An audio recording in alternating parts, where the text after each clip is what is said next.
जोडाक्षर असलेली अक्षर आणि जोडाक्षर नसलेली अक्षर. मग वाचायचं. जोडाक्षर कोणतं अक्षर आहे? श.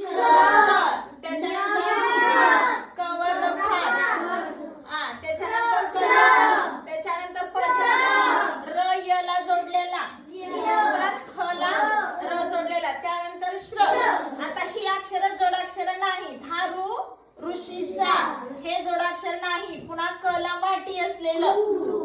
त्याच्यानंतर स च्या पुढे विसर्ग असलेलं स. आणि हे ड आहे आणि हा ड जो आहे तो आपण ह्याचा उच्चार ग असा करतो. या शब्दामध्ये बघा ह्याला ड न म्हणता वाङ्मय. मग हा ड सुद्धा जोडाक्षर नाही. मग आता ह्या शब्दात आपण बघू. या शब्दामध्ये कोणतं जोडाक्षर आलंय मला सांगायचं? म्हणजे किती जोडाक्षर आलं? या शब्दामध्ये किती जोडाक्षर आली? कोणतं अक्षर आलं? प्र. त्याच्यानंतर याच्यात आलंय का जोडाक्षर? कोणतं अक्षर आहे? श हे जोडाक्षर आहे म्हणजे एक आलं. आता ह्याच्यात किती जोडाक्षर आली? किती आली? स ला व जोडला आणि हे त्र पण जोडाक्षर आहे. मग किती आली? दोन.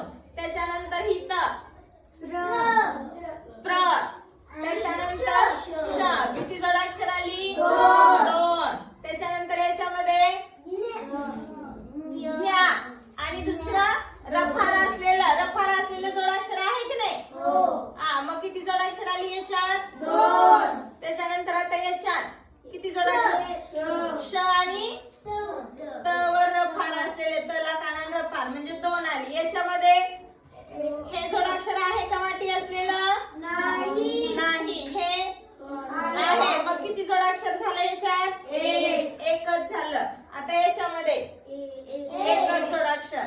मग लक्षात आलं का जोडाक्षर कुणाला म्हणायचं आणि कुणाला म्हणायचं नाही? याच्यामध्ये आपला त्र राहिला लिहायचा.